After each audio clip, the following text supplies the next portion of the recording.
season, it seems like Christopher is in not the best place when we start. I mean, he still has some grief and some angst. Yeah. Can you talk a little bit about his journey over the first few episodes emotionally, but also, with who he's interacting the most with? Yeah, sure. I mean, I think at the beginning of season 3, Christopher is licking his wounds, so to speak, from the first 2 seasons, really. I mean, he's had a couple serious failed relationships, and then finally at the end of season 2, being rebuffed yet again by Elena, it definitely takes a toll on him.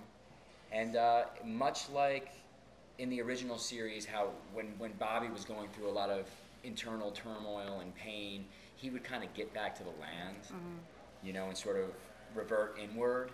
Christopher's doing the exact same thing. So when we find Christopher at the beginning of season 3, he's chopping some wood somewhere out on South Fork Ranch. He's got a studly beard that grew in 12 hours. And he's pretty he's pretty pissed. And how does, just to follow up on that, how does AnnaLynne McCord coming in maybe change his outlook or change his attitude? The great thing about my storyline, I feel like, is that it's very human, it's very grounded, and for me as an actor, it's easy for me to buy into. I never want my character to turn into a caricature, and with the material that they write me, I have no fear of that happening. But AnnaLynne, the relationship with AnnaLynne McCord's character Heather is a real departure from Christopher, and it comes at the perfect time for him. It's a welcome reprieve from the stresses of these failed relationships and his dysfunctional family, and instead of being involved in the brewing power struggle in the absence of JR. He's sort of on this whole other journey, where through this relationship and through Christopher's relationship with Heather's son, Michael, he's able to heal some old wounds, and he becomes a romantic hero in a sense.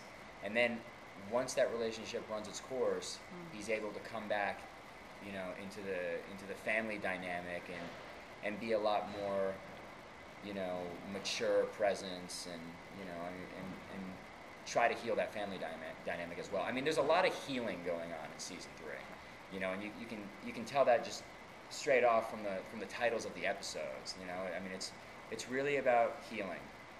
Okay. How does it feel to play in the ranch?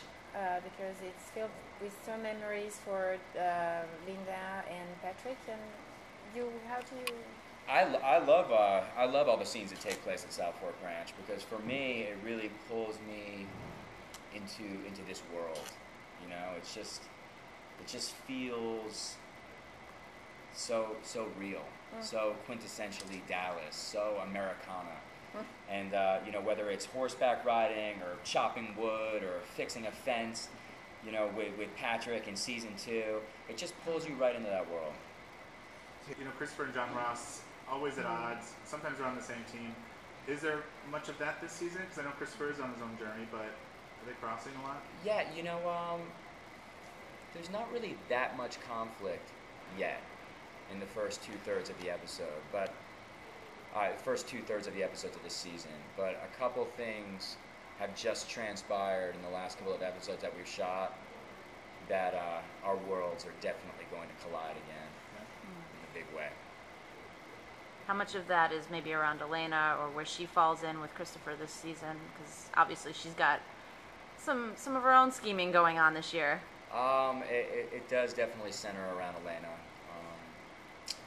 She creates a lot of problems for the Ewings this season. There's no doubt about that.